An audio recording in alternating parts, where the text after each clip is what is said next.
is to talk about safety crisis plans. I'm looking at the number of attendees here. It seems like there's a lot of interest in learning more about them. This is the second of an ongoing series of trainings following the initial training on the directive 4.300, which is kind of the gap or the bridge to the behavior support rule that's currently being looked at and hopefully will be in place soon. So the purpose of today is to talk about what a safety crisis plan is, kind of zoom in on all the things that go into making one, and then to kind of walk through one template that was provided in the directive.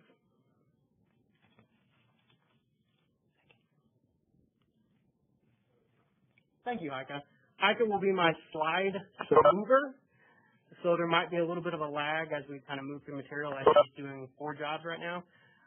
So bear with me a little bit, and we will get through this hopefully successfully.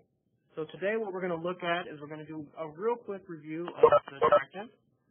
We're going to define what a reactive strategy is, and specifically talking about those reactive strategies that we're most concerned about. We're going to talk about what a safety crisis plan is. I'm going to answer some common questions about safety crisis plans, which is probably what 125 of you are here to learn about. We're going to talk about what common factors you should be considering when you're writing a safety crisis plan, and then we're going to end off talking about what the components are, kind of an option of how you might lay them out, and what the purpose of each part is.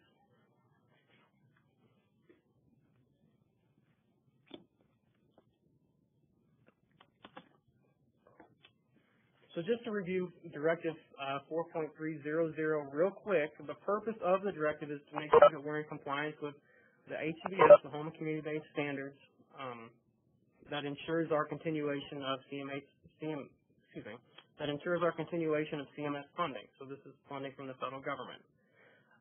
The directive also ensures that when we have limitations to rights or restrictive interventions that limits people's rights, that they're justified, necessary, and appropriately implemented. So it also ensures that the clinical and the planning team are overseeing what's occurring on a regular and consistent basis, so we're actually looking at what we're doing. And it also defines what the requirements are for the use of physical interventions, chemical interventions, and which practices are prohibited.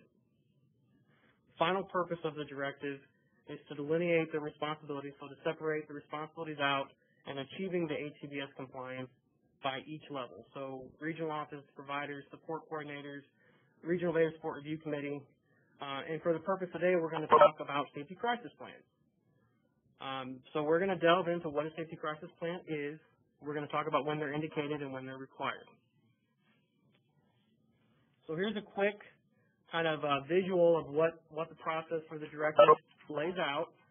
You might notice this is a little bit different than what you had previously seen. There has been a recent update to the directive that was released, I think, last Friday, so I would highly suggest that you guys go out and read that if you haven't seen it. But this is the most updated version of the directive, which is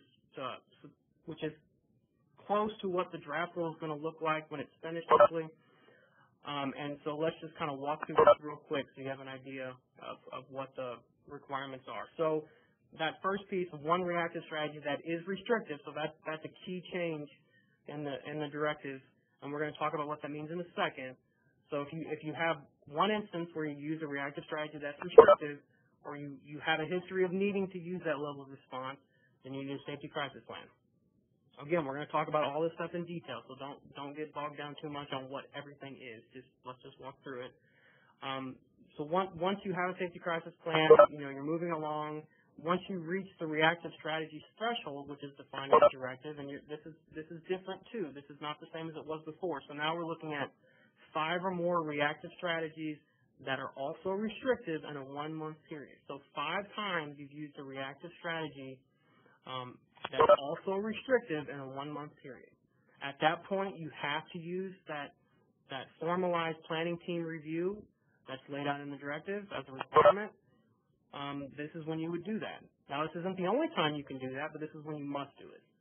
And moving along, if you've reached threshold for 3 consecutive quarters, so this is using lots and lots of reactive strategies are also restricted. So 3 consecutive quarters. You should consider referring that person, or the planning team should consider referring to the Regional Behavior Support Review Committee. You don't have to refer to the Regional Behavior Support Review Committee, but man, it would be a really, really, really, really good idea if you take advantage of that free consultation. And then once you've reached threshold for 3 or more quarters in a 2-year period, so these aren't necessarily consecutive quarters, but just any time you're reaching threshold across a 2-year period, 3 or more times, you need to request behavior services. So this is not an option. This is you must request behavior services. Now, you don't have to wait until this point. In fact, it would be a really good idea to not wait until you've met threshold this long for 9 months out of a 24-month period. So you should and you can request behavioral services much earlier on, but at the point where you've had kind of bad outcomes or you've had a lot of restrictive interventions in that period of time, you have to request services. That doesn't mean that there will be services available, but you need to be requesting them. So let's talk a little bit about reactive strategies, restrictive interventions, and rights restrictions. So these are all kind of related. This is a nice little graphic that Dr. Rogers came up with, and it's a Venn diagram kind of showing you how everything kind of overlaps a little bit. It's really important to recognize that sometimes you have strategies that fall in one but not the other, and sometimes you have strategies that fall into all three. So it's really important to recognize what the context is. It's also important to recognize that restrictive intervention is a CMS term and definition. So that's not something that we created. This is something that the federal government has defined for us. So we're complying with what it says.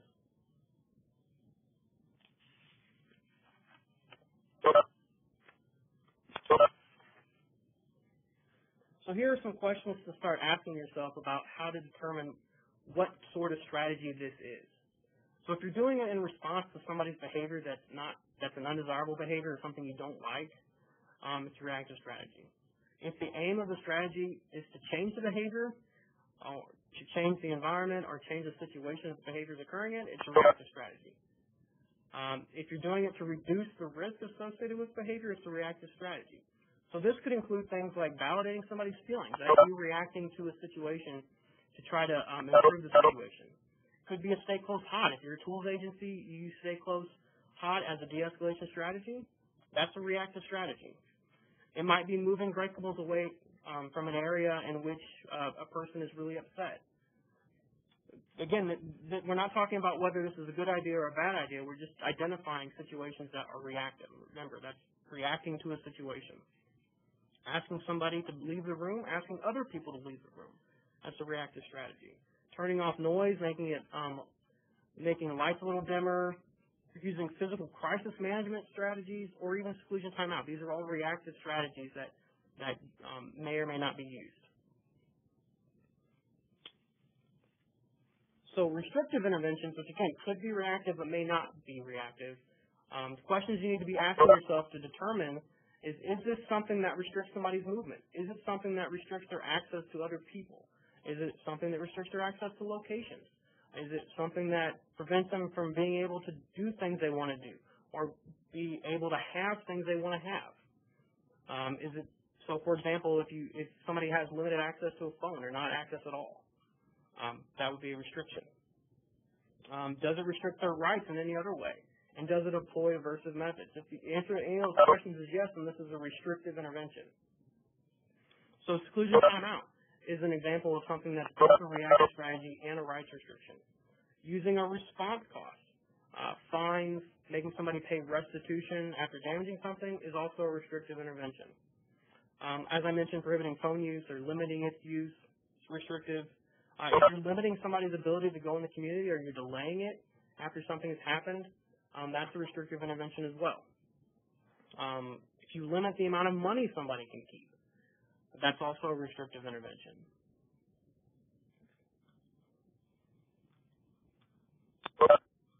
So talking about rights restrictions or somebody's limitations of a person's rights, these are things that you need to think about.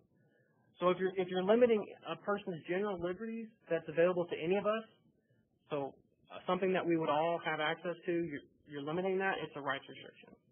So that might be limiting somebody's freedom of movement, limiting their choice, limiting their communication with other people, limiting their leisure activities, again, talking about money, so limiting the amount of property or money they can have at any given time, or whether they can access parts of the home or community, and limiting any of those things that are assured by the Department of Mental Health. So there's some specific ones that are laid out there.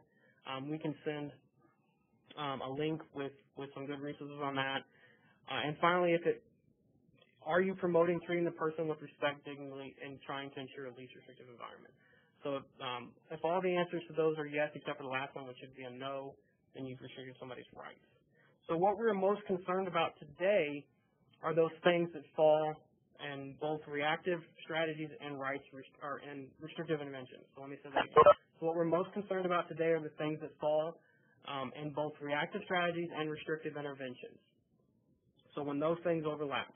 So specifically, we're talking about reactive strategies that are restrictive, and it's important to recognize that things like emergency procedures, which is a restrictive intervention that's also a reactive strategy, require the creation and implementation of a safety crisis plan. So that would be one of those situations in which a safety crisis plan would be required. So safety crisis plan, what are those? Real quickly, it's just an individualized plan outlining what reactive strategies that are in place to most safely address somebody's dangerous behavior at the time that it happens, or to prevent it from happening in the first place. So safety crisis plans help us prevent crisis, or if crisis does happen, it gives us strategies that we decide ahead of time on that have a good chance of resolving the situation safely. We do this routinely in lots of different areas, but we usually forget about it when it comes to supporting people. We have lots of safety features and practices to reduce the chance that we have a fire in our house. And if a fire happens, we have a pre-planned and practiced route of evacuation. The fire department and EMT show up and execute a pre-planned response to help people in that situation. We have safety features in our cars. We have rules of the road, we have signs, we have road design that all aim to prevent automobile accidents. And if an accident does happen, EMT and police show up and execute a pre-planned response on how to help that situation. Factories pour tons of money into trying to avoid breakdowns, whether it be in production or design, and they're constantly looking at whether they need to redesign the physical plant, whether they need to change working conditions, whether they need to revise work schedules, whether they need to retrain people. They're constantly looking for ways to ensure that they don't have a breakdown. And if a breakdown does happen, they have a pre-planned and practiced response to minimize the breakdown and to get things moving as fast as possible. So the individuals that we support are much more important than something produced in a factory, and they can find themselves in situations that are equally as serious as a car accident or a fire. So we owe it to the people that we support. We owe it to the staff that we hire to support those individuals to have a plan in place, implement it, making sure that it's preventative, proactive, and appropriate. That's a safety crisis plan. There was a question about repeating when safety crisis plans are required. Again, when you're utilizing a reactive strategy that's also a restrictive intervention, for example, emergency procedures, that would be a situation in which a safety crisis plan would be required. There was another question about what is dangerous behavior. So dangerous behavior is anything that puts the individual or the people supporting them at risk. Yes, Dr. Rogers. Also, anybody in the community. So basically, any other person, including the person themselves, at risk. It also could mean a situation that could result in significant property destruction. I believe the directive talks about more than $200 worth of property destruction. So basically, dangerous behavior is anything that could result in injuries to another person or the person themselves, or result in significant property destruction, or something that would be considered illegal and could get them jailed or taken to the hospital. Does that answer the question that was presented? I'm hearing yes.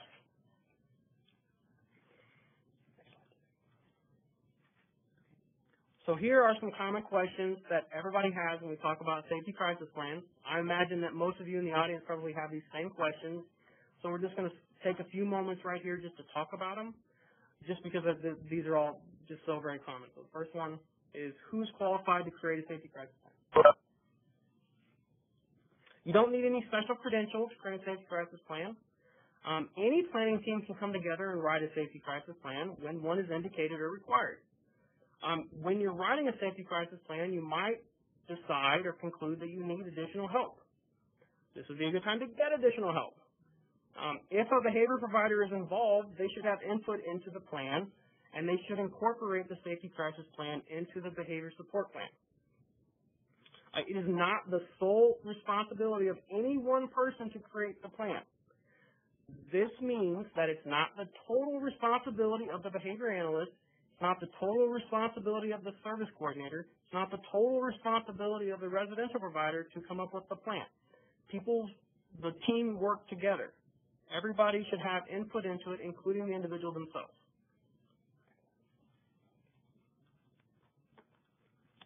So who writes the plan? The simple answer to that question is anybody.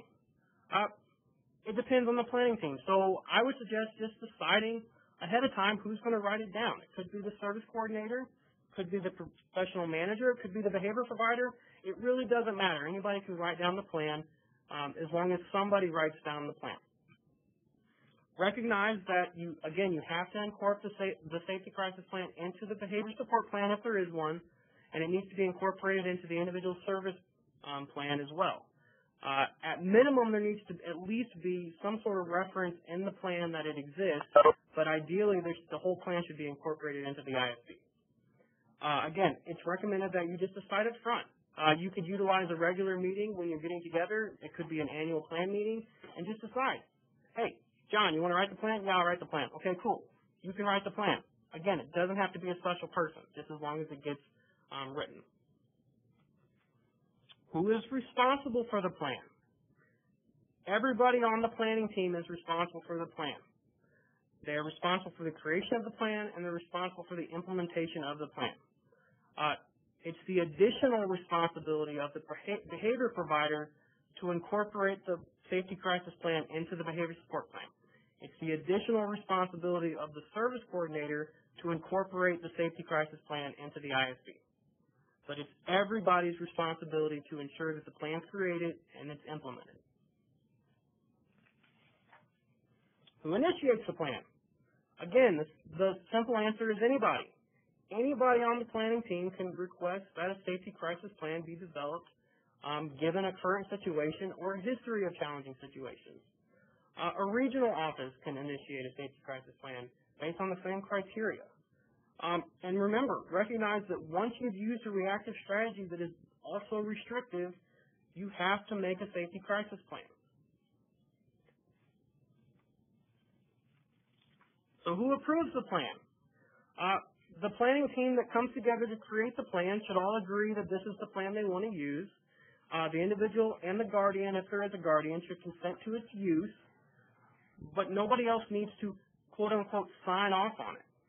The regional office doesn't need to review or approve it unless it's been specifically requested, for example, as part of a follow-up process for discovery of prohibited practices. That would be an instance where the regional office might want to approve it. But in general, it's just, does everybody agree to this document? If yes, then put it into place.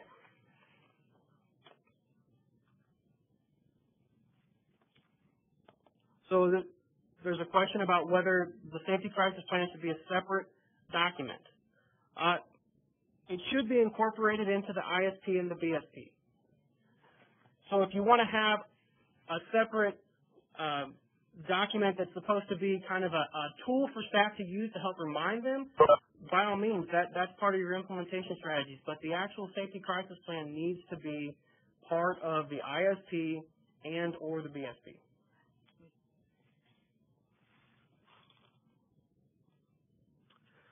So there's another question about whether or not a safety crisis plan needs to be developed and implemented every time a rights restriction goes through due process. So what you need to think about when you have a rights restriction is how you're going to carry that out. If you're going to carry it out as a reactive strategy, so this is a reactive strategy that's also restricted, then you would need a safety crisis plan, or how you're going to implement that rights restriction that's in the way that's least restrictive, and all those things that you're doing ahead of time to prevent the likelihood that you're going to have to use that restrictive intervention as a reactive strategy. But no, not every single rights restriction would need to have a safety crisis plan. But that's why we went through that Venn diagram of all those things you need to be thinking about on determining where this kind of falls. So again, if it's a reactive strategy, it's also restrictive, you need a safety crisis plan. So this is Terry Rogers. There's a second part of that question that says,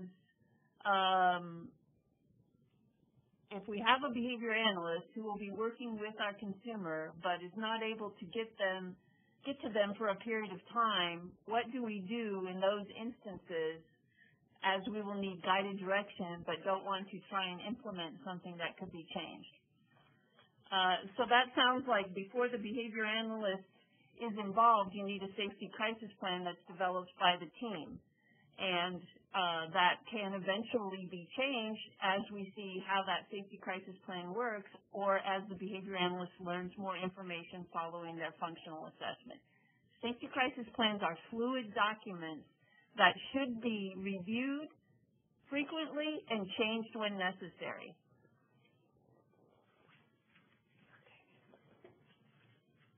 Are there, while we're doing this section, we're talking about common questions. Does anybody else have any other questions they just want to throw out about safety crisis plans? A lot of this information is probably going to be covered as we go through this, but please feel free to take time to ask the questions.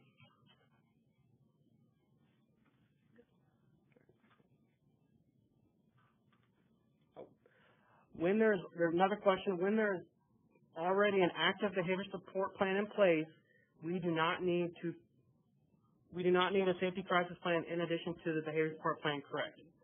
So the behavior support plan is not the same thing as a safety crisis plan. So if you have behavior services in place, the behavior analyst should assist the team in coming up with a safety crisis plan, which would then be incorporated into the BSP.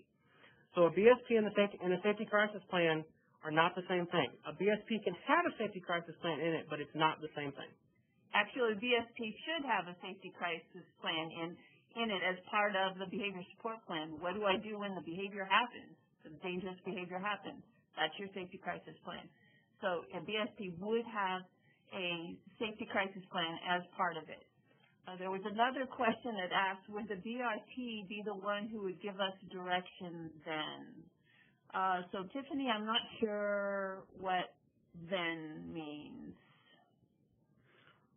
The BRT, the Behavior Resource Team in the regions, might be assistance for you. I'd prefer you go to the area behavior analyst if you're having a more complicated situation, because then they could guide you as to whether you need behavioral services or not.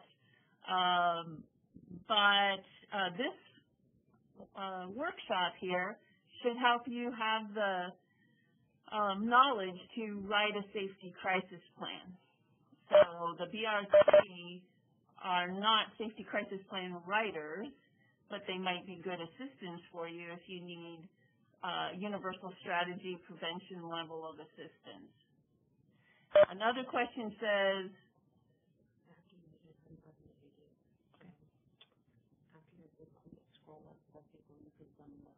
okay.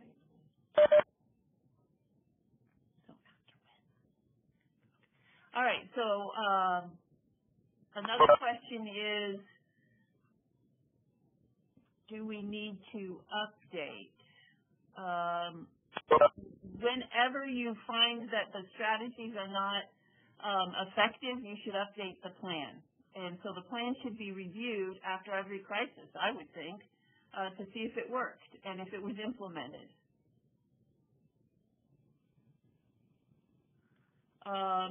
Another question says, if we already have an individual support plan that addresses risk and teaching strategies, and then we already have a behavior support plan which addresses the crisis risk, do we need to go backwards and complete a safety crisis plan? Okay, so that's a good question. I'm reading that question to say that the behavior support plan is only talking about how to deal with risky behaviors. So that sounds like a behavior support plan that is really just a safety crisis plan, and that's not a good behavior support plan.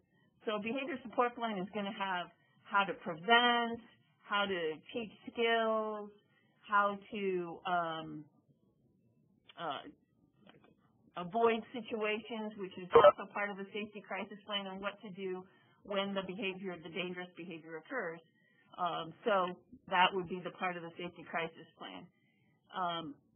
I think it makes it clearer for everybody if you just go ahead and label that part of any plan safety crisis plan.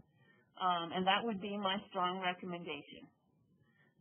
What your team decides to do and what works for your team depends on, are people implementing and is it really working? So I guess that's my direction on that part. Lucas, do you have anything to add? No, that sounds adequate. Okay.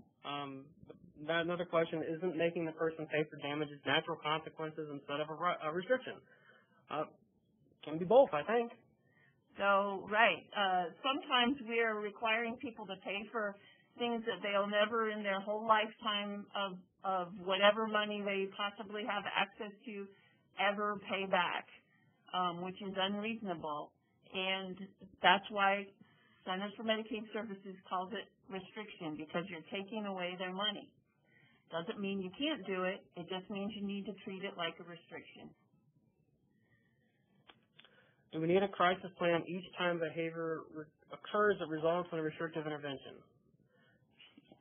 That would be an indicator that you need a plan.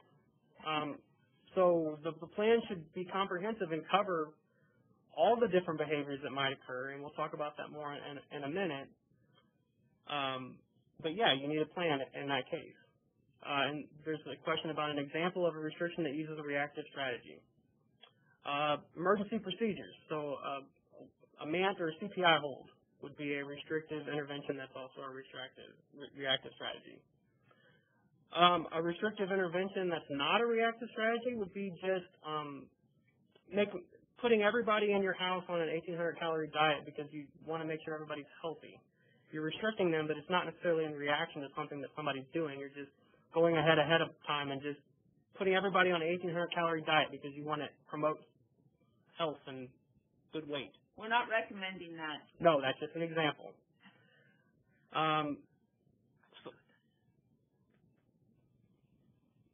Does this apply only to clients of DMH? If the individual you're supporting, so let me step back.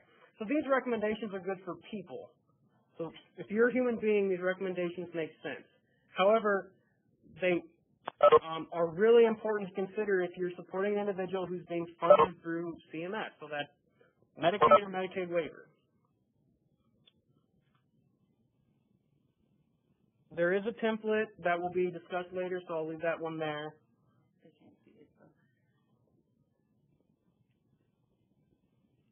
What is the criterion in which something is judged to be unsuccessful or not working? So if you have a plan and you carry it out and the person still ends up in a restraint or at the hospital or the cops have been called or somebody's injured or something is broken, that would be a good indicator that it didn't work and you should make changes. I'm not going to talk about landlords and repairing damages done by the client. That's kind of outside the scope of what we're going to talk about today. So I'm going to go ahead and switch back to the presentation now because it seems like we've exhausted the relevant questions. And we can circle back around, or you can contact me directly, and I'd be happy to kind of continue to talk through some of these things. But let's go ahead and get to the rest of the presentation, and you might find that some of these questions have been answered. So I keep saying planning team. So who is that? We probably all know that, but I'm going to talk about it anyway, just in case some people don't know. But it's anybody that supports the individual and has an interest in seeing the person do well. This means the person too. So all those people that come together and support the person. The planning team may be big, it may be small. There's no standard size for a planning team. It really depends on how many paid services are in place and how many unpaid or natural supports the person has. Some common participants in a planning team would be the individual, obviously, because it's their team, direct care staff that work with the person. These people are incredibly important because they spend most of the time with the person and have a lot of good input on what might work and what might not work when you're talking about what to do. The house, the professional manager, as the supervisors of the direct care staff are good participants to have in a planning team, as are the agency director or the owner. The reason why it's important to have agency directors or owners or administrators as part of the planning team because they have the actual power to ensure things are being implemented correctly. Outside of the contracted residential provider agency, you have the support coordinator who must be a part of the planning team. You also have a guardian. If the person has a legal guardian, they must be a part of the planning team. The behavior provider, if there is one, can be a part of the planning team. So too can a person-centered consultant, a counselor, ideally also the psychiatrist and the primary care doctor. These are all people that can and should be a part of the planning team. The key is to make sure we're fostering collaboration among many people that are involved in the person's care. So nobody should be working by themselves. We shouldn't be working in silos. We should be working as a team. One of the reasons why it's so important to work as a team is to make sure that we don't have competing or conflicting goals, so that one group of people aren't doing something that conflicts with somebody else's goals. And it's also crucial when we're talking about crisis that everybody does the same thing or has the same awareness of what the situation is. So let's talk a little bit about what makes a crisis. So we're going to talk about all the different factors that kind of come together to make a crisis situation. So when we think of crisis, we typically think of those acute things that seem to come out of nowhere. Things that we could have never prevented no matter how much planning happened. You know, these are what we're thinking about. Could be like a serious illness like pneumonia or cancer. It could be a radical change in the environment, such as the death of a family member or a staff person leaving. And we also a lot of times lump in, quote-unquote psychotic events in this category. And it may be true that some things really are unforeseeable, but what we will find out as we kind of go through this is there's a lot of quality of life, everyday issues that contribute to these kind of acute, serious situations like illness, psychotic events, and turnover in staff. And it's really easy to see how these acute things can create a crisis for a person. They would create a crisis for anybody. They are significant and sudden worsenings for the person.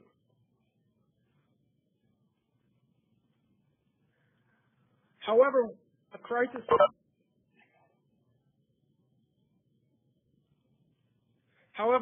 doesn't have to be that intense for any of us. So it doesn't have to be cancer. It might be as mundane as a flat tire on your way to work. It could be spilling your coffee first thing in the morning. Like right before you had a chance to drink any of it and kind of wake up. It could be missing the bus. It could be a missed opportunity. It could be lots of little things that contribute to having a bad day. So if you ever started your day off and the alarm didn't go off, so you got up late and you could never seem to catch up for like the rest of the day, it's one of those days where you have trouble keeping a positive attitude in which you struggle to kind of keep your composure, and just every little thing seems to kind of bring out kind of a huge response to you. So everything is a huge aggravation, even the smallest things. What we a lot of times don't realize is that the individuals that we support have these same sort of everyday issues that come up that kind of put them in a situation to have a bad day, just like any other human being. We also don't realize a lot of these things that we're going to talk about now. So even a lot of these are long-standing issues that contribute to recurring episodes of crisis or the so-called crisis cycle. So a lot of times there's a history of inconsistent implementation strategies that have already been identified. So these are things that we know we're supposed to be doing, but we don't do them very well. So we have a tendency when we're training staff to do strategies to hand them a piece of paper, have them read it, and call that training. We also have to recognize that staff rollover is a constant issue. So people change jobs quite frequently. So it's highly likely that at any given moment we have somebody that's inexperienced working with the individual. So bottom line, we don't really know what we've actually been doing. We don't know what is and what is not working. So that's a huge issue that's commonplace that kind of contributes to reoccurring crisis. Another thing is when we actually have strategies that we are implementing effectively, or we're actually implementing consistently, they're typically not effective because they're not specific to the person, but instead they're kind of programmatic or across the board. We do them with everybody, and we don't have specific ways in which we're using it for that person. A lot of times these strategies are overly restrictive, and we have a tendency to start off with the most restrictive intervention rather than the least restrictive. For example, somebody gets in a physical altercation with a roommate, and now they're one-to-one 24 hours a day within arm's reach. So starting with the most restrictive response as opposed to something less restrictive. There may just be inefficient resources to help support this person. So even if it's identified that they need these things, that we may not have access to them. There may not be transportation available to get the person to where they need to go. There may not be behavior service providers, even though we recognize they need them. There may not be vocational resources. There may not be person-centered strategies available. There may not be day service providers in the area. There just may not be stuff that the person needs. Consequently, these are things that are really important to consider when somebody's transitioning from one place to another. Does the place that is the proposed new residential provider actually have the capacity and the access to resources that the person really needs? Sometimes people have medical problems that, if they're not treated or unresolved or are not identified, cause worsening situations for the person. We know that individuals that have disabilities have a higher incidence of medical problems by virtue of their biology and also difficulties in communicating about symptoms.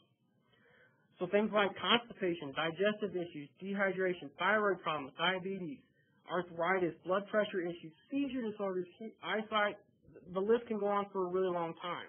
The bottom line is that when you have unresolved medical problems, it creates a worsening for the person, and it contributes to challenging behaviors for all of us. This is not specific to individuals with developmental disabilities. This is specific to human beings. When you add in difficulties with communicating and a general lack of self-control skills that we all take for granted, you get a recipe for an easily preventable crisis. Medication is also something that is overlooked. So there may be too much or too little or the wrong medication. As a population, people with developmental disabilities are highly medicated. Some of this is a kind of a product of the fact that they tend to have more medical problems. However, some of the medication is used to help control psychiatric conditions or just to control behavior. Psychotropic medications as a class of drugs carry with them a large host of serious side effects that should be monitored closely. A lot of times we don't recognize that the people that we support typically have poor social relationships within the home, including with their roommate. Could be staff paid to support them. They also don't have a lot of good relationships with people in the community, or any at all. So they aren't having too many positive social experiences in their day-to-day life. Instead, they probably are having a lot of frequent negative social experiences in their day-to-day life. So they aren't being recognized when they're doing healthy and desirable behaviors, those things that we want them to do more of, and they're really only being recognized when they do the things that we don't want them to do, so those unhealthy and those undesirable things. And they have little to no natural supports to lean on. They probably feel isolated and lonely, and they might feel like nobody cares about them. And they might not have a meaningful day. So a lot of times people that we support don't have a lot of things going on in their life that we would consider meaningful or that add value. So they have little choice over what they do on a day-to-day basis, and they also have little choice of what their life direction looks like. They might be bored. They feel like they have no say in what their life looks like. There are not a lot of good things going on. They might want to work and be capable of working in competitive employment, but they're told they must go to a day program. Or they're too unpredictable to work, don't understand how to work, or will just change their mind and quit. So let's look at a crisis that might occur for an individual we support. So we talked a lot about all those different things that we sometimes can recognize and sometimes overlook that contribute to crisis. So let's kind of look at an example of one day for Donnie. So we'll start off with argument with a housemate. So it's hard to live together with another person. It's even harder when we haven't chosen to live with the person that we're living with. So Donnie, for this example, and his housemate are in an argument over where they want to go in the afternoon. Donnie wants to go to the local soccer game, but his housemate would rather go shopping at the mall. So Donnie gets mad. He slams his bedroom door and shoves his mattress off the box spring. After 15 minutes of shouting at each other, Donnie's housemate agrees to go with Donnie to the soccer game if they can get Chinese food at the mall afterwards. So they make up. So now we're kind of coming back down. However, the direct care staff's payday is still a few days away, and staff doesn't have the money to put gas in their car to take them out. And they don't have access to a company vehicle. So Donnie and his housemate are understandably crushed by this. So the staff suggests that maybe they can stay at home and watch TV. There's this new show Donnie's been talking about that he wanted to see. It's called Marvel's The Defenders. Maybe you've heard of it. And Donnie and his housemate decide, yeah, we'll do that. Let's sit down and watch that. So after the show's over, they sat, they enjoyed it. Donnie and his housemate get in an argument over which character was the toughest and the coolest. Donnie thinks that it's obviously Luke Cage, but his housemate thinks that Daredevil is way cooler. So Donnie threatens to break the TV and beat his housemate with the pieces. So staff person comes up, he empathizes with both of them, recognizes that each one of their characters is really cool, and suggests that in the past, going for a walk has helped Donnie feel better. So he says, hey Donnie, I know in the past it's worked really good for you. Do you want to try it? Donnie says, yeah. And he decides to take a walk around the block and come straight back. So then shift change happens. Night staff comes in, and while this staff generally has a good relationship with both Donnie and his housemate, the staff person's had a bad start to his day. So his kid's sick, he's just got an unexpected bill that he can't afford, so he's in a bad spot. He finds out that Donnie and his housemate have been having trouble over the TV, so he sits him down on the couch and says, hey, I heard you guys have been bickering over the TV today. Tell you what, if any of that stuff happens tonight, I'll take the remote and nobody will watch TV. You guys got it? So the night staff realizes, hey, maybe I was a little harsh, and I feel kind of bad about that. So he makes sure to check in with both frequently to make sure things are going okay. He reminds Donnie that, hey, tonight's your laundry night. This is when you typically do it. Do you want to do it? Donnie says, cool, I'll do that. So he goes he goes to the washer, but his housemate has left his stuff in there. It's soured. It's kind of damp. He gets really mad and begins yelling at his housemate. He grabs the clothes out and throws them on the floor. His housemate comes in and grabs Donnie's hand, yells at him to stop throwing his stuff around, so Donnie punches him in the face. The next morning, the planning team meets to decide what they're going to do, and they decide that given Donnie's frequent outbursts and his escalating behavior, that he will need to be one-to-one within arm's reach 24 hours per day. They further decide that he's probably not safe to go out in the community for a while because he's so unpredictable. Keep in mind, we just walked through one day for Donnie. So these are the things that highlight all those kind of unresolved, long-standing issues that contribute to crisis situations. So what do we do?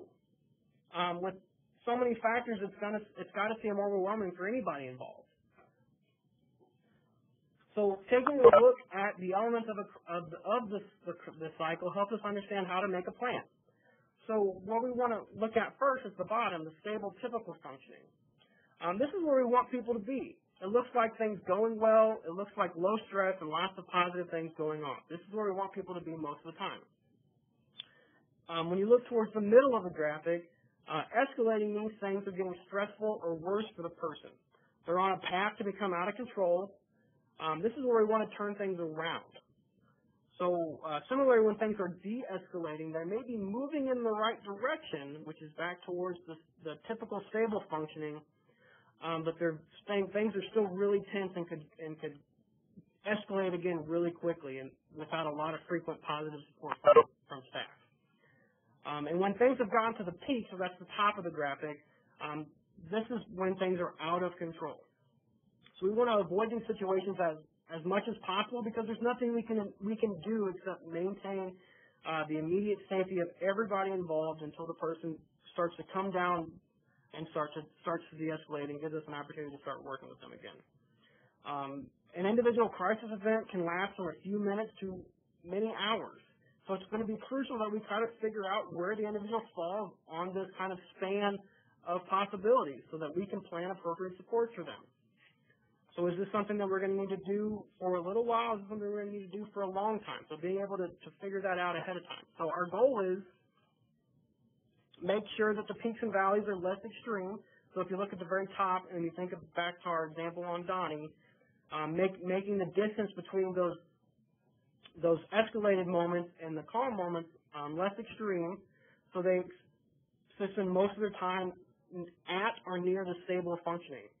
And making the peaks and valleys last less time, so making sure that if they are happening, they resolve more quickly, and also that they happen further and further apart. And we do this by giving the individual skills.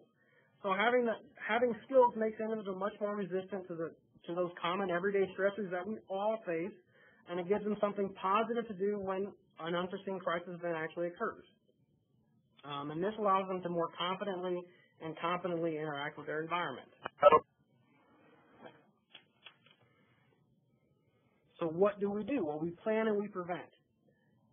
In order to plan, prevent, and appropriately respond to a crisis situation, we've got to figure out the answer to the following questions. So think about these as we go through this. How can we change the environment to support that stable, typical functioning and prevent the escalating phase from reaching that out-of-control phase? If it does get to the out-of-control phase, what do? How do we keep everybody safe? And then how do we support an individual when they're starting to kind of come back down and de-escalate to help them come back to that stable, typical functioning as quickly as possible? So as we're thinking about those questions, let's look at kind of what promotes somebody staying at the stable, typical functioning. We always want to rule out medical issues first. So unresolved medical problems create a worsening for the person, and they contribute to challenging behaviors. Again, this is for all of us. This isn't just for an individual with developmental disabilities. However, for somebody who might have trouble communicating when they're in distress, it becomes even more serious and more important for us to make sure that we're looking into medical issues first. It's also really common for individuals that we support to be on lots of medications, which further adds some medical components that we need to be thinking about. Basically, any behavior challenge a person can produce or show us could be a manifestation or could be a result of a medical concern. And while it's not necessarily simple to fix, resolving medical issues typically significantly improves the individual's life, or at the very least doesn't make it worse by making environmental changes that may not be necessary. This is why it's crucial that we resolve medical conditions first. So some common examples. Constipation has been shown to be related to aggression or lethargy. Dehydration can make people seem confused or loopy. Thyroid issues can look like things we might describe as anxious or agitated or depressed. Common aches and pains, like people with lower back problems or headaches or joint pain, might make people less patient or easily angered. Issues with eyesight or hearing may be related to exaggerated startle responses, troubles communicating, and following conversations or directions. Seizure disorders have been shown to be related to aggression. Things like urinary tract infections, when severe, can produce things that look like what you might call psychosis or psychotic behavior. Now, I'm not a doctor. You're probably not a doctor either. The point is not to diagnose the person's medical problems. The point is to recognize that medical concerns cause or contribute to challenging behaviors, and they should be ruled out first. When challenges are occurring, we should be looking for updated medical checks. That might be blood work, it might be testing, but we should be taking them to a primary care doctor or ensuring they have a current medical workup. We may also want to get a medication consult with the primary psychiatrist or whoever's prescribing the medication to ensure that what they're taking is the most effective, least amount that they would need to be successfully supported. And we should also not forget about other disciplines like dentists, and orthopedists or hearing people, all those other specialties that can help us identify if there's medical challenges. Again, when we overlook medical problems, we create a recipe for an easily preventable crisis situation.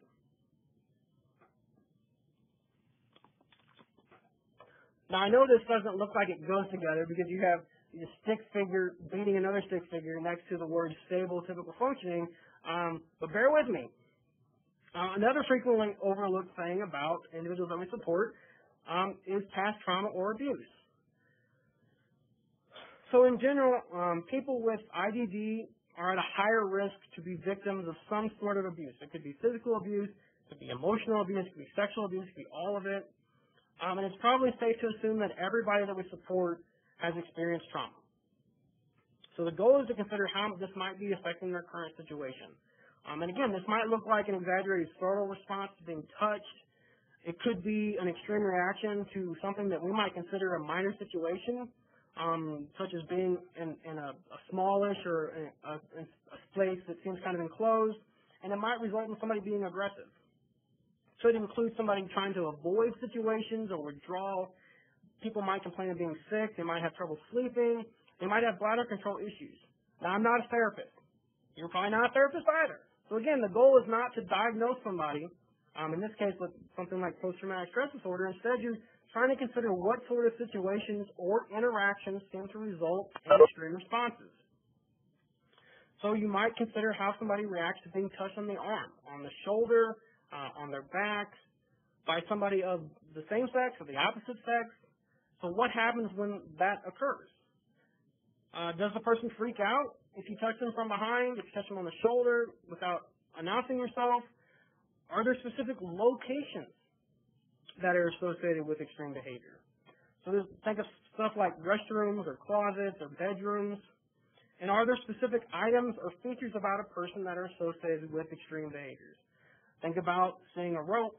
Think about a particular scent that seems to really produce a reaction in the person, or maybe it's a vocal tone, the way somebody speaks. Could be, excuse me, it could be maybe facial hair or a particular pattern. Again, it's just recognizing what sort of things seem to kind of happen along with the extreme situations. And if during the safety crisis planning process you think you've identified some of these factors, you should get some further help. Get somebody in there that has experience dealing with trauma or past abuse. And this could be like a counselor or a therapist or a behavior analyst can also help. So making sure you recognize that this is probably outside of your wheelhouse and you need to get some additional help. So we've considered things that might be medically wrong. We've considered trauma. Now we need to consider the person's current life situation. So what things are preventing the person from having a meaningful and an interesting day? What needs are not being met? Does the person have frequent contact with other people besides paid staff? Is the person stuck at home most of the day? Does the person have an assigned daily schedule? How much choice do they have in that daily schedule? Does the person need help from staff to do some of their activities of daily living, like using the bathroom? What skills could the person benefit from learning? Do they know how to start a conversation with another person? Do they know how to keep a conversation going? Those are not the same thing. Does the person know how to plan their day? Have they had the opportunity to make choices? Have they been taught to use the bathroom? To clean themselves? Can the person learn to dress themselves? Typically, if you can identify an unmet need, it suggests a skills deficit. And if you can identify a skills deficit, you can see how that contributes to a need not being met. If the person doesn't have contact with people outside of paid staff, they may not know how to talk to people. And if they haven't been taught conversation skills and have the opportunity to practice them, we might not think they're ready to be in those situations. And they may avoid them, or both.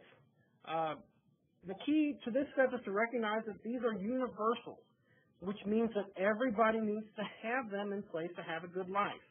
This is the base of our pyramid, and it's the foundation where we build everything on top of. The bottom line is that the greater the quality of life a person has, the lower the chance that they will display challenging behavior or fall into a crisis cycle. There are a lot of services available to help meet the needs of somebody with these skills deficits or unmet needs. So consider what things could be tapped in to support the person that might help support what you're already doing. This might be person-centered strategist consultants, PCSC. It might be community integration. Could be employment training or opportunities. It might be a day program or a day center. It could be community mental health center or a counselor. It could be personal assistant. It could be assistive technology. It could be behavior services. It could be a lot of things. Just recognizing that there are already services available that you can tap into. So recognizing, do you need them, and then figuring out how you can get them in place.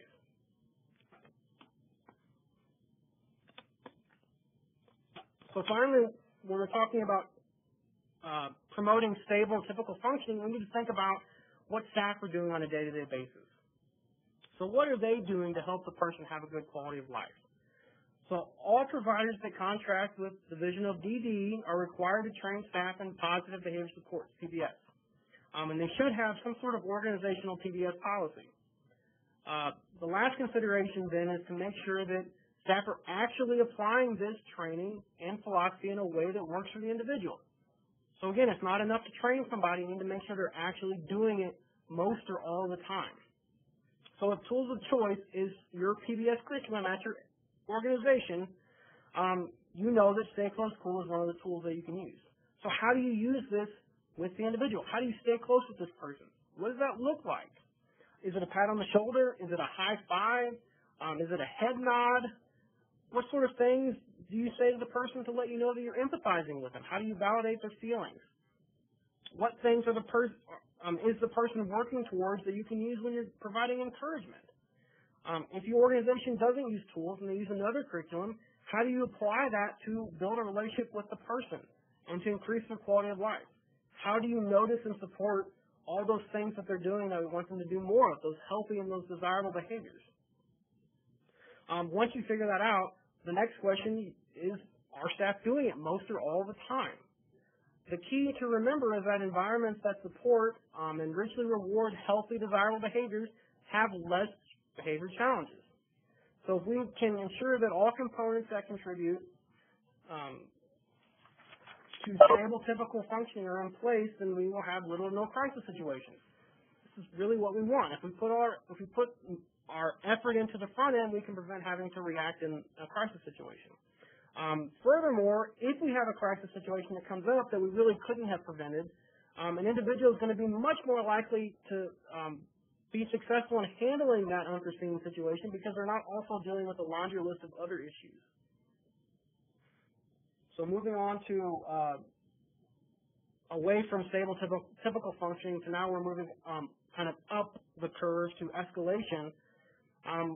We kind of have a good idea now, or we should have a good idea of what the person needs to have an interesting and meaningful day. All those things that we can do to prevent a crisis situation. So now we need to consider what makes the situation worse. What are those things that create worsening for the person? We call these things trigger situations, and we want to steer clear of them as much as possible. Things that might be a trigger situation really depend on the person, and it could be things like early morning, lack of sleep, tight spaces, seeing a particular restaurant like McDonald's or Arby's, being approached from behind, loud noises. Again, it can be anything.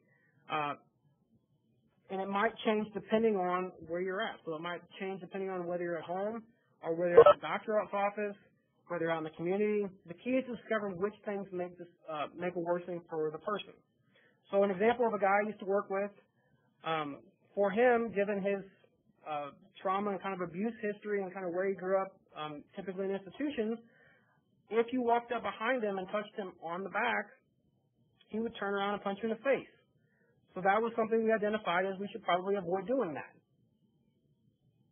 Which seems kind of self-explanatory and really simple, but sometimes we don't stop and think and have those sorts of discussions about some simple changes that we can do. Like, hey, you never walk up behind Johnny without announcing yourself, and you never touch him from behind. We also need to think about what the person can do that might let us know that they're getting upset or that they're having trouble coping with the situation they're in. So we all have different ways of communicating this. We all have different things that we do to show others that we're angry, that we're sad, that we're hurt, whatever it might be. It might look like clenched fists. Some people talk faster. Some people get louder when they're upset or when they're excited. It might look like somebody talking slower. Some people talk more softly when they get upset. Some people walk away from other people. Some people seek people out. It could look like a blank stare or no facial features. The person's face might become wrinkled in a scowl. Again, it really could be anything. The key is to try to figure out how the individual communicates that they're upset, not just in words, but also in body language. It's being able to identify these are the crucial first steps in deciding how we're going to respond to these challenging situations. We also need to consider these two more questions when we're thinking about this initial phase of escalation. How long has the person stayed upset in the past?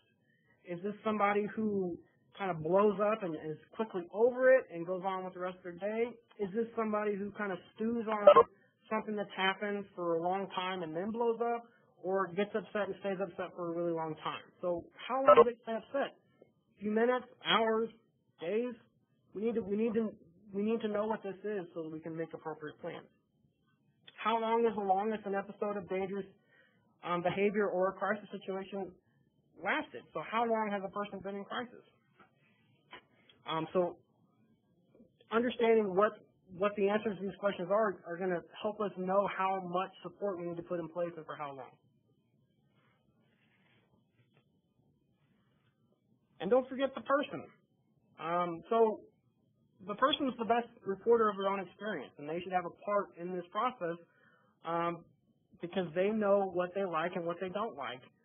And so we might just ask them, hey, what do you like to happen when you get upset? Some people like a shoulder to cry on. Some people like space. So what would they prefer to happen in a challenging situation when they're upset? What would they prefer staff to do?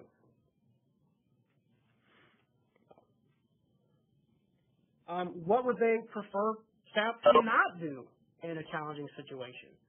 So we need to know what they want to have happen. We also need to know what they don't want to have happen.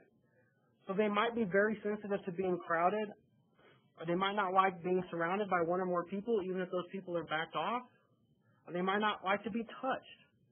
They might like a shoulder to cry on. They might not like to be called nicknames. So maybe they're cool with having nicknames sometimes, and that's a good way that you build your relationship, but when they're upset, they hate being called nicknames. So making sure that you know what the person wants in that situation, what they don't want. If communication is a barrier, then we need to try to figure out what they're trying to tell us and recognize that this is where we need to be putting all of our effort in.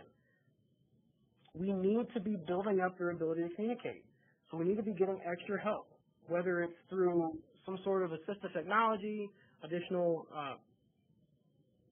consultation for some teaching strategies, but we need to understand that when you can't communicate, that is frequently going to result in a problem situation because that is the only way that over time they have been able to successfully have their needs kind of be met.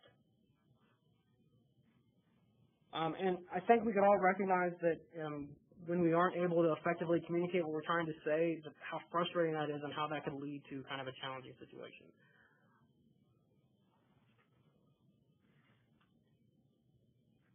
So we've looked at what creates a worsening for the person. We know what they look like when they're upset. So now we need to consider what we've done in the past. And we need to figure out whether that has worked or not. So first, the question to ask is, what do we do? Do we even know what we did? And if we do know what we did, was it effective? And again, to tie back to that question earlier, if stuff results in law enforcement contact or somebody getting hurt or somebody going to hospital or somebody having to be restrained, that's a pretty safe bet that that was not an effective strategy. The strategies that we've used in the past, were they done faithfully? And that means that everybody did them the same way most or all the time. So we need to figure out that. We need to take the strategies that we that have worked in the past, so those things that we have implemented with faithfully that have worked, and make sure those are part of the safety crisis plan. So we wouldn't want to take away a strategy that's helpful. We just want to make sure we get that documented and ensure staff are always doing that. And if we recognize that we've done some stuff in the past, some strategies that didn't work out, we know we did them right, we need to make sure that we don't do those again. So if we have strategies that haven't worked in the past, we shouldn't continue to do those. We should also consider whether the person has relaxation skills or coping strategies that we could incorporate into the safety crisis plan. So first we need to figure out what they are. And then we need to figure out how we can promote their use in a challenging situation. We need to think about if there's an event that might prevent or interrupt a situation from escalating. Maybe that's a talk with a person. Maybe it's the availability of music or space. Some people like to call loved ones or friends. Some people go on a walk. Some people listen to music. So when we have this knowledge, how do we use that to successfully resolve a crisis situation or an escalated situation? What can we do to help this person successfully manage the situation without getting to that out-of-control peak? And finally, most TBS curricula, and probably all, have strategies to help an individual de-escalate. So what's your agency strategies? Do you guys use tools of choice? Is it something else? Figuring that out, what is the strategy that we're supposed to use? And then asking the question is, are the people that have daily contact with the person, so this is direct care staff and everybody else that has daily contact, are they using those strategies consistently, the same way, every time? So for tools agencies, that means asking the question of whether or not staff are using Stay Close Hot, along with Stay Close Cool on the front end during escalated situations. It's important that staff are confident in actually applying these general strategies in a way that's specific to the person. So knowing what Stay Close Hot, if you use tools, looks like for the person. Knowing what sort of empathy statements are going to be most effective for that person. Knowing what sort of coping strategies that they've used in the past and how to suggest those in a way that doesn't sound like a command and sounds more like a suggestion. And being empathetic and avoiding using language that's coercive or harsh or demanding. So we spent most of the time talking about how everybody's different, so it's important that staff that are supporting the individuals recognize what's unique about this person and how do I successfully support them in a challenging situation. So here, we weren't successful at de-escalating something, and now we're at the out-of-control peak.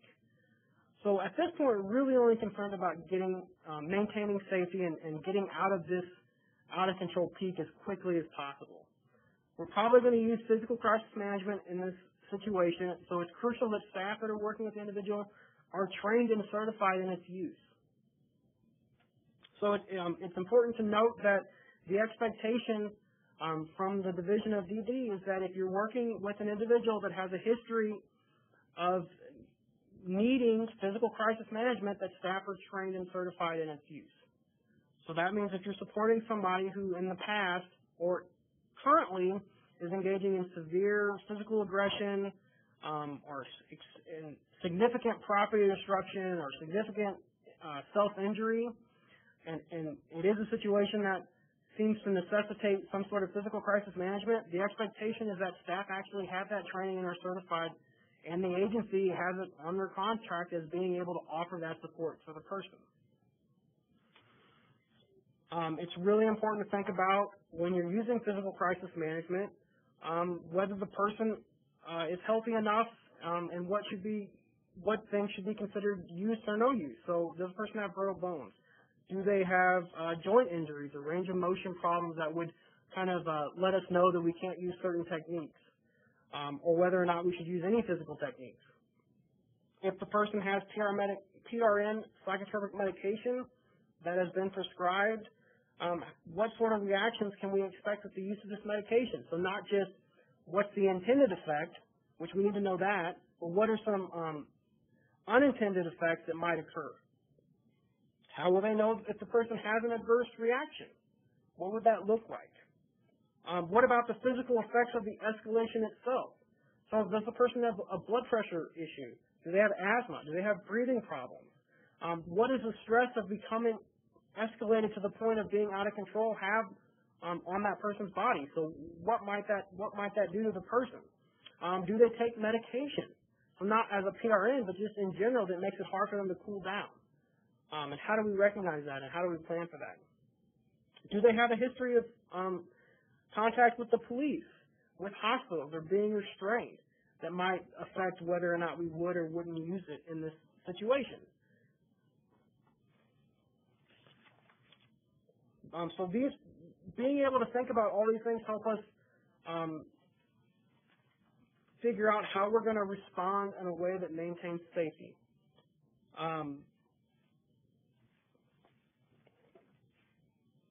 So at this point, again, I want to make it clear when we're in the out-of-control phase, we're not trying to teach people, we're not trying to coach them, we're not trying to de-escalate them. We're simply trying to get them through this moment, this out-of-control moment, as quickly and as safely as possible. And then we need to recognize how staff can identify when the out-of-control moment is past, and they should resume de-escalation strategies, which we just talked about. So do we have questions at this point about kind of the elements that go into a safety crisis plan, or specific parts like the escalation phase or physical crisis management? What do you guys have questions about?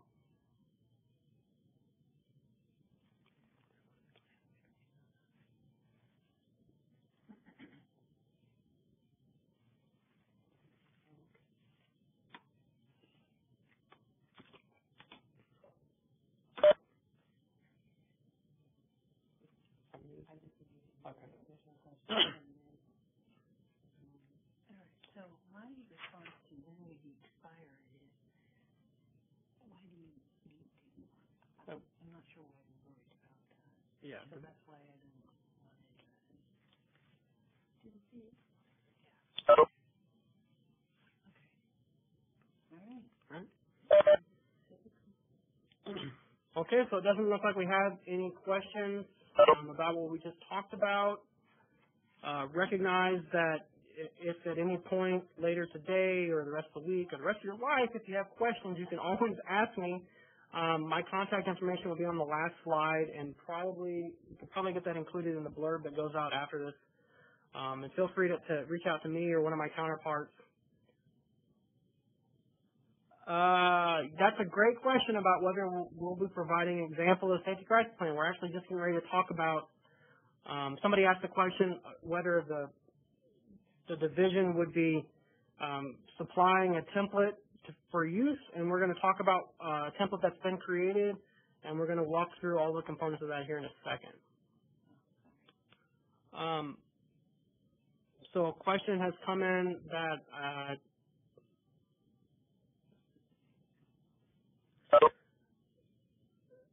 it looks like they're asking if they're locking somebody's food up, which is a rights restriction due to a choking issue, and then the individual needs to be monitored, is that a safety crisis plan?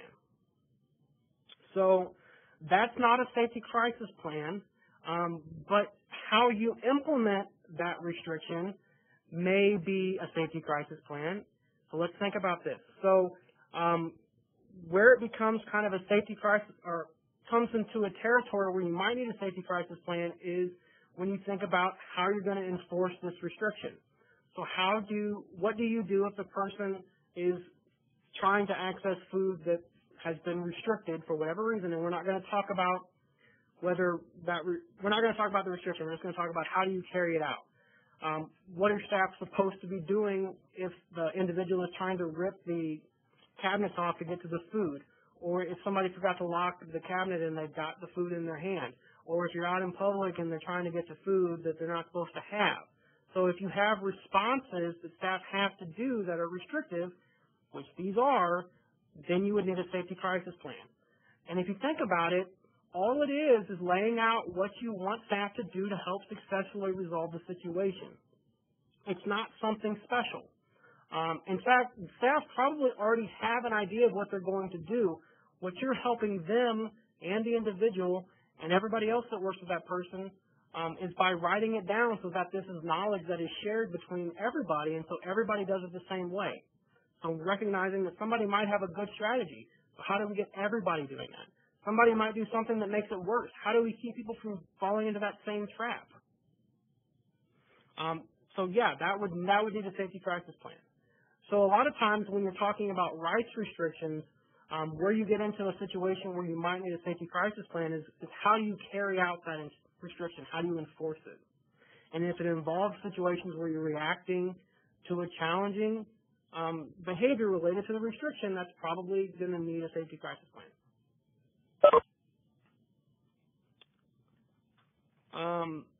Doesn't look like there are any other questions on that, so I will go into the next section. Again, if you have more questions, just shoot them out and I will address them as they come in. So we're going to look at how we put it all together now. So the directive has a sample format that's included. It's attachment B. So we're going to walk through that form, but recognize that it's not the official form, it's not the approved form, it's not the only form, it's just an example of what a safety crisis plan could look like. It's a pretty good example, it has all the elements. If you want to use it, please do. You don't have to. You can use your own format as long as it has all the elements that we've been talking about. But this is the one that's been created and included, and so we're going to talk about all the specific parts of it so you have a good working knowledge of how to use it. So again, you can find this at the end of the directive. Again, that's Directive 4.300. The Safety Crisis Plan example is Attachment B. Attachment A is a safety assessment guide that kind of goes through all those things we just spent time talking about. And so together it gives you a good toolbox along with this training to be able to come up with a safety crisis plan.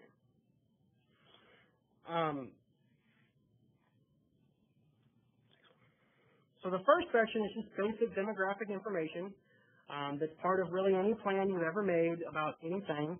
That includes the person's name, when you developed it, so the date that the plan was made, and who participated in the development. The legal guardian has to consent to the use of the safety crisis plan, so should the individual. The individual should be involved in this plan. Now, a lot of times people have questions about, or concerns, I should say, about letting the individual be involved in the development of the safety crisis plan. My response or my suggestion is that it's an extremely good idea to have the individual involved in safety crisis planning, even if it is going to be a difficult conversation for a couple reasons. One, it's their plan. They have valuable input on what they want to happen and what they don't want to happen in a crisis situation. It would be very good of us to listen to that. It also gives them ownership of the plan. They helped create it. It's their plan. It's not something that staff are doing to them. It's something staff are doing with them. It's their plan. They're much more likely to go along with it because it's their plan if they participated in it, rather than us doing it in secret and kind of using it on them. So it's much more likely to be effective if the person participates and consents. It also doesn't put staff in a position to be doing something to the person. It's the staff supporting the person in the way the person wants to be supported.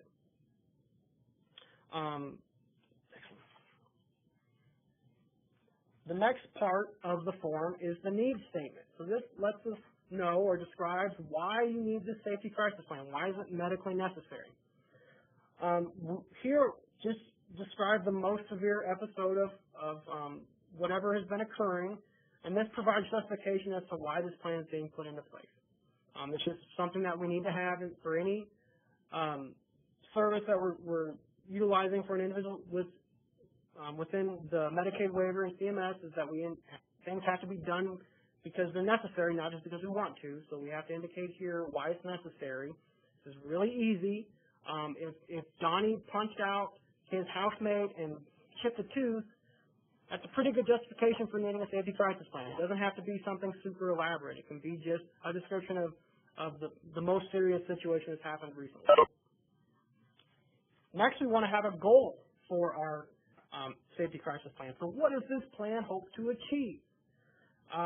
This should be stated positively. So how is this going to help them have a higher quality of life? So it might be something like Johnny will participate in a meaningful day while refraining from physical aggression and property destruction, and also increasing his ability to, exercise more control over his day, or engage in activities that he finds really valuable. So, how is this plan helping Johnny, Timmy, Donnie, whoever, helping them have a good quality of life, and how is it helping staff support the person to stay in that stable, typical functioning, or help staff kind of de-escalate a situation that's challenging, and it's also going to lay out what staff are going to do in an out-of-control situation. The next section is, what was the assessment for this plan? What things were reviewed? Who was interviewed? This gives us a good rule of thumb as to whether or not we need extra help. So this section does two things. So it lets us know kind of what our process was for coming up with this plan, so what things we looked at, and also, at least on this template, gives us a kind of a rule of thumb of when we might need some extra help. So if you've had to use this plan 2 times in a single month or 3 times in a quarter, so basically more than once a month, you probably need extra help. So recognizing, now that this is just a rule of thumb, but just recognizing that, you might need additional help beyond what you have available right now. Now we have got to identify what the problem behavior is. So what's the challenging behavior that this plan has been created to address? You need to define it in a way that somebody can recognize it and record it. And not just recognize and record it, but agree upon whether it happened or whether it didn't happen. So the idea is that 2 people can see the same thing and recognize that something either did happen or didn't happen. So a lot of times people say things like physical aggression. But without some definition that goes along with that, that's really vague, and it's hard to kind of implement strategies related to physical aggression because people might have different ideas about what is physically aggressive. Is somebody moving towards you in a fast manner considered aggressive? Is throwing a paper cup that's wadded up aggressive? Is somebody punching in the face aggressive? For me, personally, only the last one I would consider to be aggressive, but it really depends on how you define what you're working on in a way that can be recognized when other people are looking at this plan. So it's much better described kind of what it looks like. So what, for example, the aggression looks like. So hitting somebody or attempting to hit somebody with their hands and their feet, it results in a red mark on the skin of the person being hit. So specific things that's happening might last for 30 seconds. It might last for 15 minutes. It might be a really quick, intense thing that's over. So putting down something that people can read and get some training on and recognize when they see it happening kind of on their day-to-day, so they know what to do. So that's a specific challenging behavior that we're working on trying to avoid or put supports in to minimize the chances that it happens. Now we need to think about all those things that might, quote unquote, trigger the person. So we've talked, this is just those things that we talked about in the beginning section of the escalation, all those things that create a worsening for the person. So listing them out here helps remind us of all those things we're trying to avoid or minimize during the day. It also gives us kind of a list of things that we need to make sure that we address when we get further along in the plan. So now we need to talk about what the person looks like when they're upset. So we talked about things, we've listed out things that create a worsening for the person. Now we need to describe what the person looks like or what things they might do that gives us an indication that they're upset or they're struggling to cope or that out of control serious behavior is kind of imminent or soon to happen afterwards. So this helps us visualize how do we know that this situation is escalating. Okay, so those are all of the pieces that we need to start thinking about what we're going to do. So the last part that we need to think about is what we've done in the past. And again, we've already talked about this as we went through this, but here you're just kind of listing it out. Again, having this sort of conversation and going through what has been done in the past generates some suggestions about what we can do in the future. So what has been helpful? So like an individual threatened a staff person, the staff person did something on TV and then back to the individual, following a request for help, and things de-escalated really quickly. And might also reveal a strategy that might actually make the problem worse, and so we should avoid it. So the individual, for example, threatened a staff person explained to the individual that threatening was not okay and that it could have bad consequences if they were out in public, such as cops being called. And this resulted in the individual getting even more upset and the cops having to be called. So that would be a strategy we would want to avoid in the future. So these are things that would be helpful, that if have worked in the past would be helpful if we incorporate into the plan. And these are things that that they haven't been helpful are going to be discarded or not included in the plan. So these kind of help us map out kind of what work's already been done in safety crisis planning. So now we have to figure out what we're going to do. This is our action steps phase. Now recognize prevention is in the box there, so this is all stuff that we're doing to prevent things from becoming out of control. So we haven't got to what we're going to do when things go out of control. Right now we're just trying to prevent it from getting there in the first place. So we've already just talked about or listed out all those triggers for the person, those things that create a worsening. So now we need to figure out what we're going to do when one of those trigger events occurs or is likely to occur. So we want to describe what needs to happen to address it. So what specifically are we going to do to either prevent it from happening, to respond to it if it happens, and who's going to do it? So specifically, who's going to do it? Is it a direct care staff person who's responsible for doing it? Is the professional manager responsible for doing it? And then how long, how much of it, how often should they be doing it? So specifically, is this something that should be done once? Is this something that should be done constantly? Is this something that should be done every 15 minutes throughout the day? How do they know how much of this they need to do? So, for example, if the trigger event is an early morning appointment, then the action to take might be to make sure that appointments are scheduled in the afternoon. This might be the responsibility of the house manager, and it should be done whenever possible. If it's not possible to schedule the appointment for the afternoon, then staff should talk with Donnie, we're using Donnie again, about whether he wants coffee from Starbucks before or after the appointment. And if Donnie decides he'd rather get breakfast at McDonald's, then staff should remember that request. And they should allow him to choose the order, appointment then breakfast, or breakfast then appointment. And the direct care staff are responsible for doing this. So that's an example of what to do to prevent a trigger event from occurring and what to do to respond when a trigger event has occurred. Next, we talk about precursor behavior. So these are, again, are those things that let us know that we're on the path towards out of control and that the person is struggling to kind of cope with this situation. Same sort of format. So listing out what are those precursors that contribute to out of control situations and what do we do about them? Who's supposed to be doing it? And how long, how often, how much of it should be done? So another example. So when Donnie clenches his fist and paces around quietly, we know that that means he's upset. So at that point, staff should empathize with him. Hey, Donnie, you seem really upset. And they should walk beside him. Staff shouldn't touch him. They should say, hey, I know in the past that listening to music has helped you through rough times. You want to give it a try?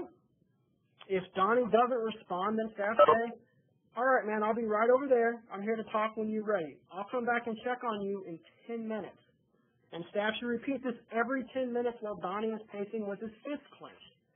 So specific things to do in response to a precursor. You know who's responsible, and the person responsible knows how much they're responsible for doing, how often, how long, etc.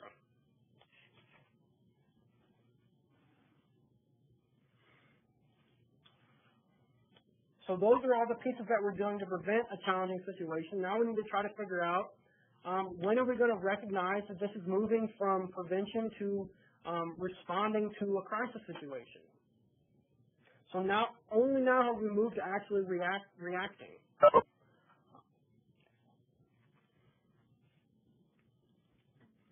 So again, the same format. So what sort of things would have to happen that would let us know that we've arrived or are almost at that out of control peak, and what are we going to do about it?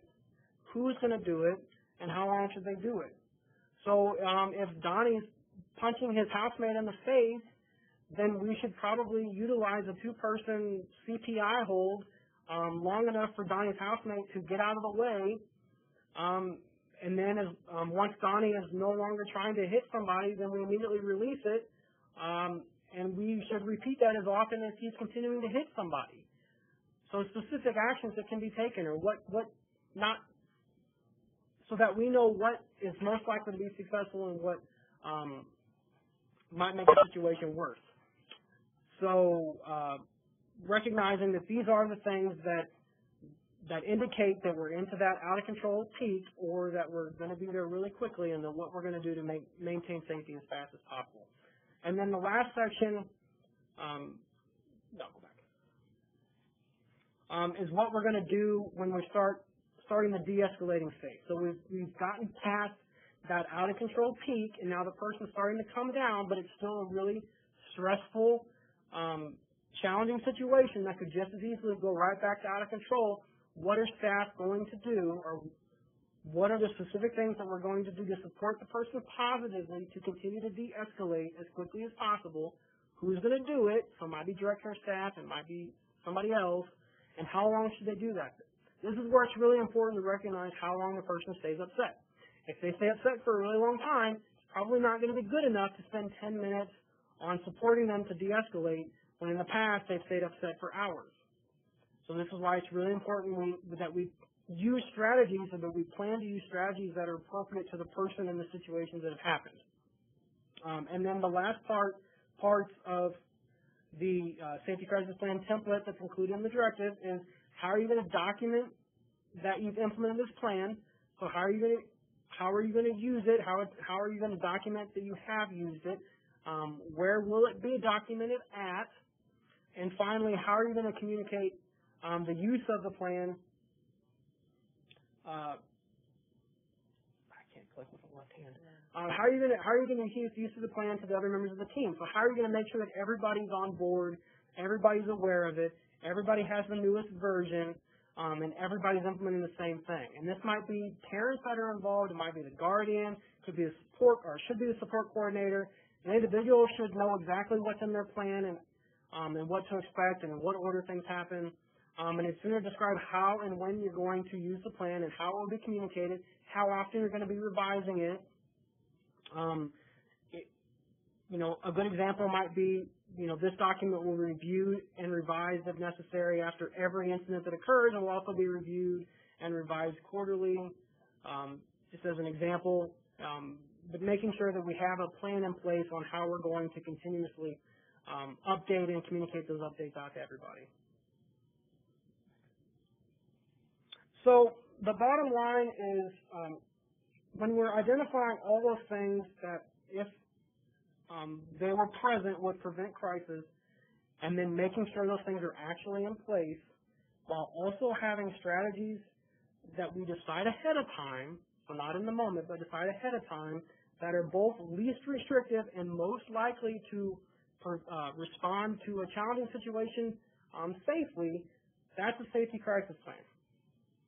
Safety crisis plans do not limit rights. They actually promote rights, because they consider what the individual wants and needs. They also get the input of the individual, and they ensure that at any moment in the process, we're always responding in a way that's least restrictive. Finally, we owe it to the individual to plan ahead of time and have these things in place. We also owe it to the director of staff that are going to be responsible for implementing these strategies on a day-to-day basis to have a plan in place. It just makes sense for everybody involved to think about what we're going to do ahead of time and then carry it out.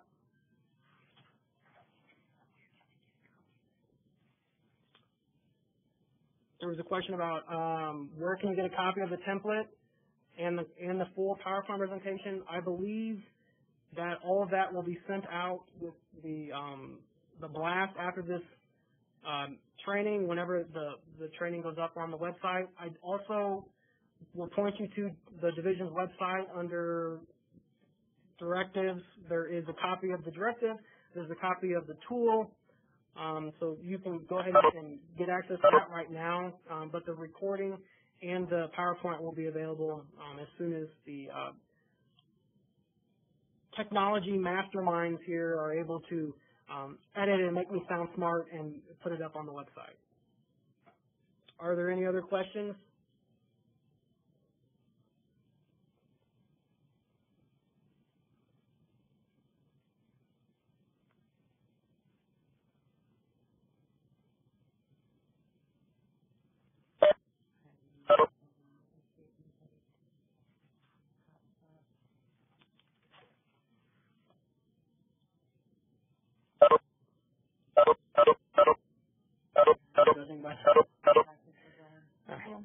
Bye-bye.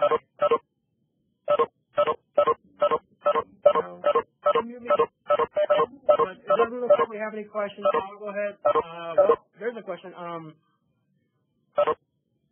How is a reactive strategy a restrictive intervention, not a rights restriction? So I think in practice it doesn't really matter a whole lot, but a way to think about it is a rights restriction is something that you've decided to put in place, so you're not going to have, the person's not going to have access to something, or something's going to be restricted, the rights are going to be limited, but the restrictive intervention is how you're actually going to enforce the rights restriction. So you can think about the rights restriction being the thing you're going to restrict, and the restrictive intervention is about the plan on how you're going to actually restrict it, how you're going to carry it out. And the thing to remember when it comes to safety crisis plans is that if you have a restrictive intervention that you're using in reaction to a challenging situation, then that's when you need a safety crisis plan.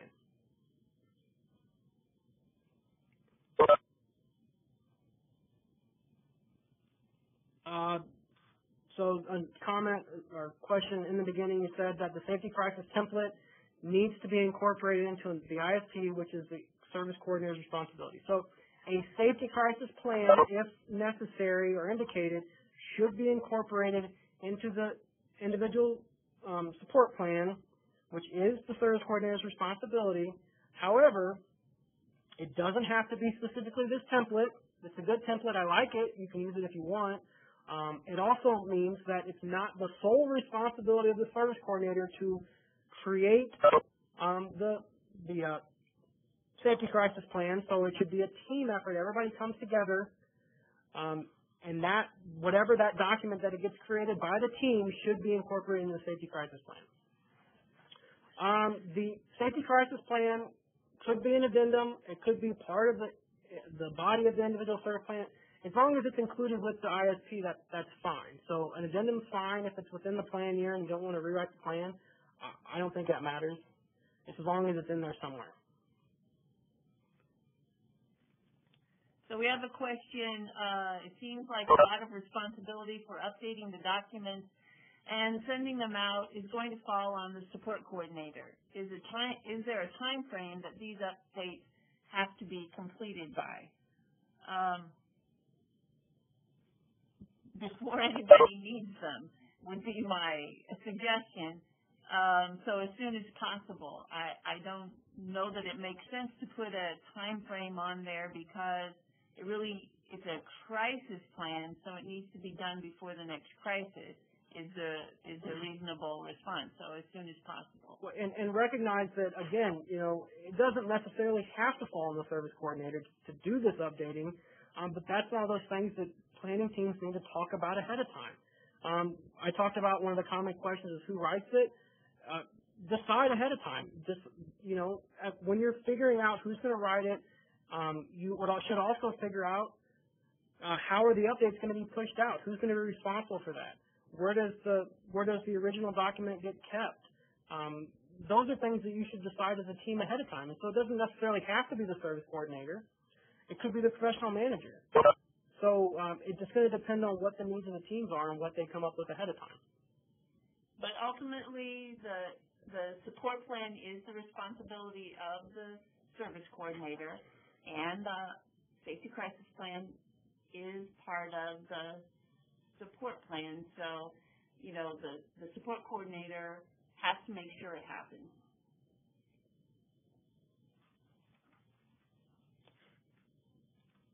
Good question. Any other questions out there?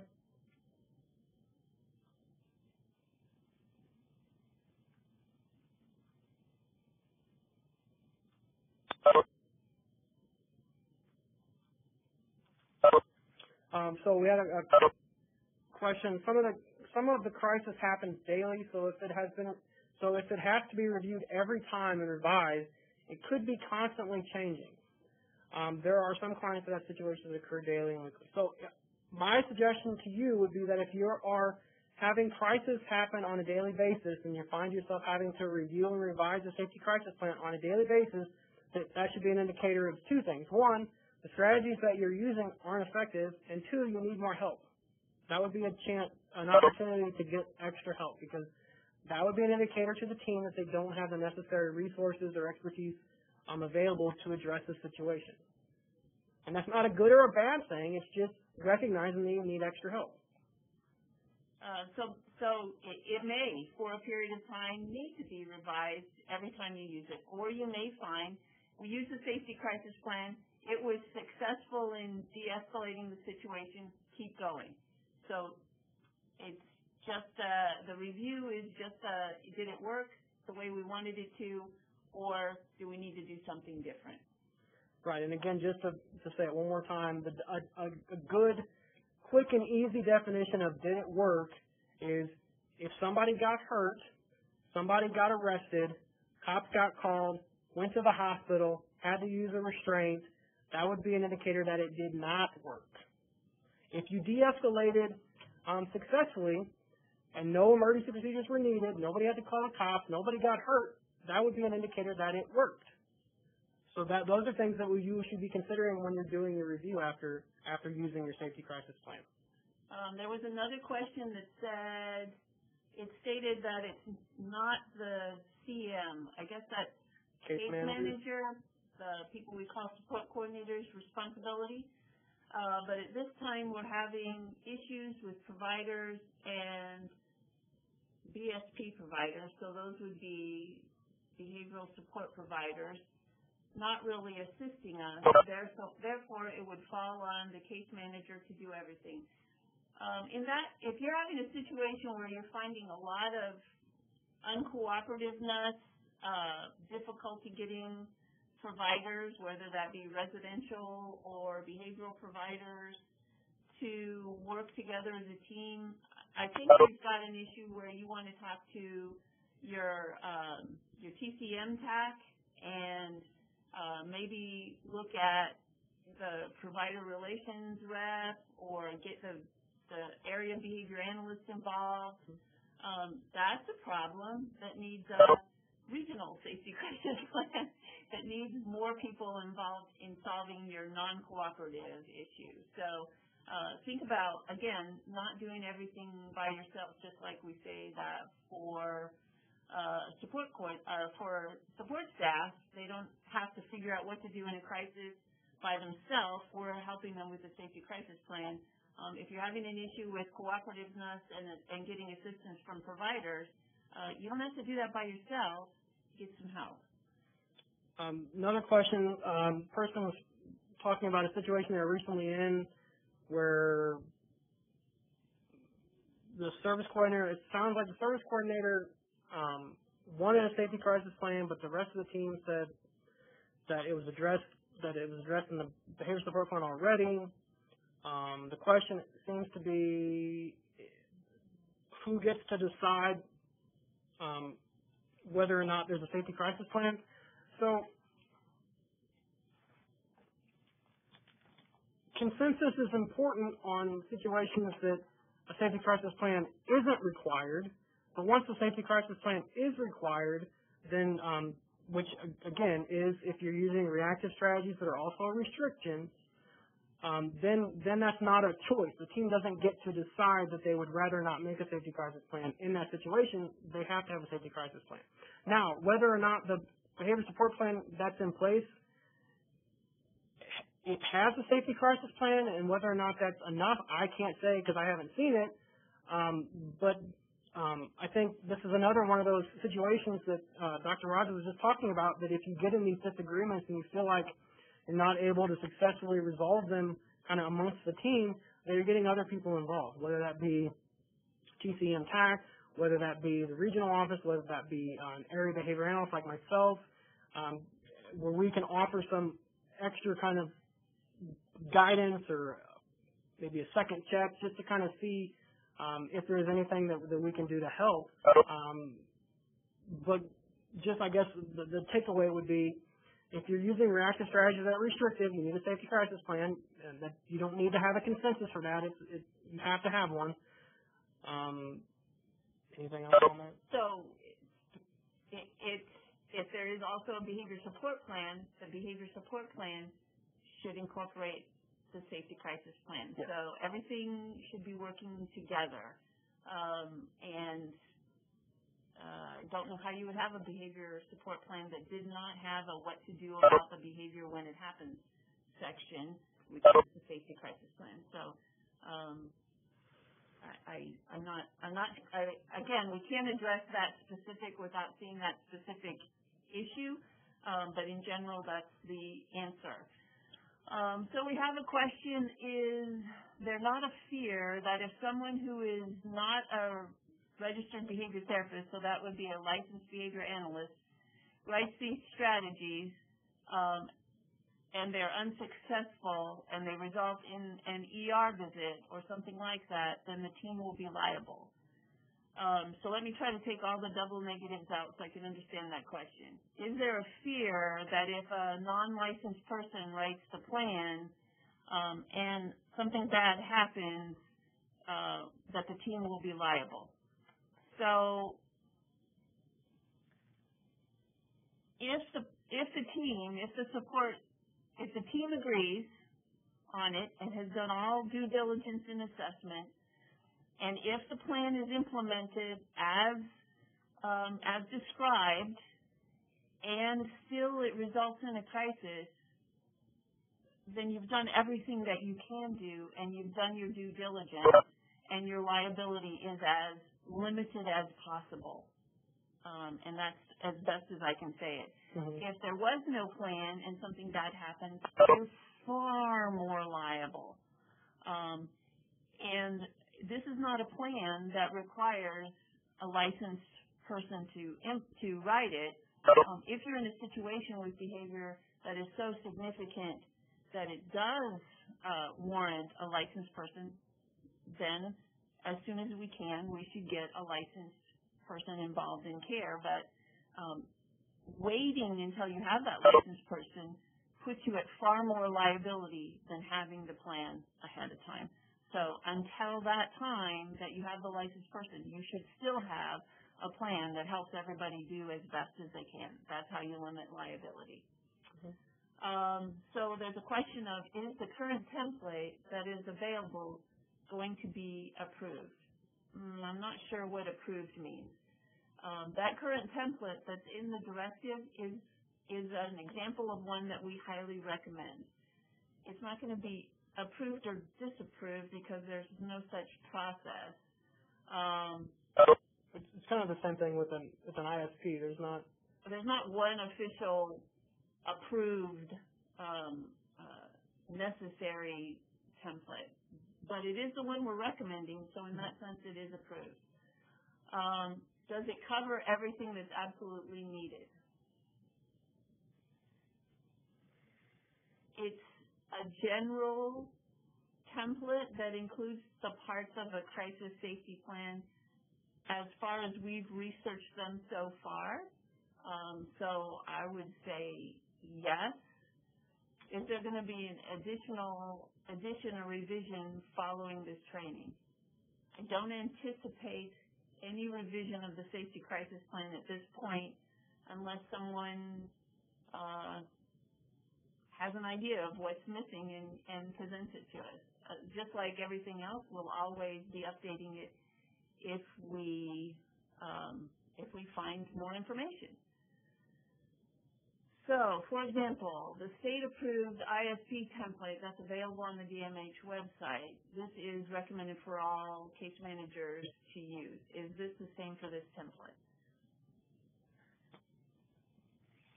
If you have to have a yes or no to this, the answer is yes, I recommend it.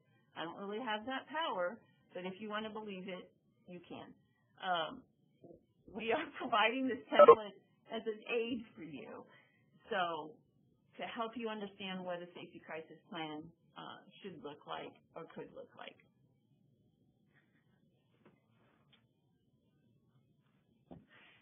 Okay. I don't see any other questions. So are there any other questions?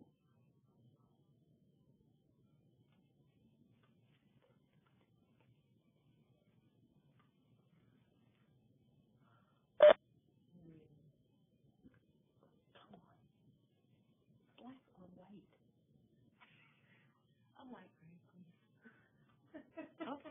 You want me to say it? Okay. Close it out? Yeah, I would, wrap them up and send them on the way, remind them to do the survey. All right, so it looks like we've covered all the questions that have been presented. Thank you all for joining us. Remember, quick reminder, there is that 3-question survey that's going to be coming around at the end of this. Please take advantage of it. And I appreciate everybody's attendance. Looks like most of you made it through the whole thing. I really appreciate it. If you have any questions after we get done with this, remember you can always reach out to myself or Dr. Rogers. Go to the next slide. You can reach out to one of the area behavior analysts. I'm in the middle. I'm Lucas. I'm in the central region. Any of you on the call that might be from other parts of the state, take note of your area behavior analyst. You got Rita in the west and Melantha in the east. Feel free to reach out to one of us, and we can help kind of answer your question. And also, feel free to reach out to us if you have any other issues you need help with. We're kind of nice people.